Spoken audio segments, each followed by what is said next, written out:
let's talk a little bit about this Fellow Ode Brew Grinder. This is probably the last grinder that you will ever need. It comes with a brush to help you with any sort of cleanup. It has, it says from like 1 to 11 with multiple numbers in between on grind levels that you can choose from going to fine to a little bit more coarse.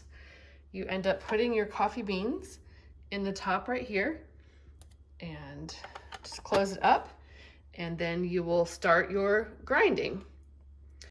And when you're done grinding your coffee, you can use this little knock lever to make sure you're getting all of the grinds.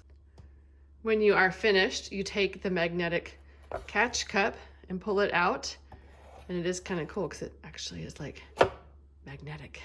Do you see that? Let's see that again.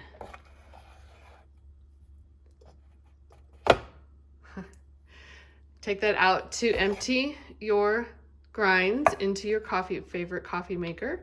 You can open it up and you can see here where all of the coffee will be.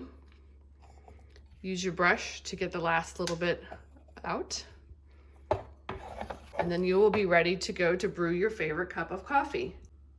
The one downfall that we have seen with this is that at times it has actually gotten a little bit clogged up, and we've had to take it apart to clean it a little bit. But it's not difficult to do, but it is still absolutely perfect.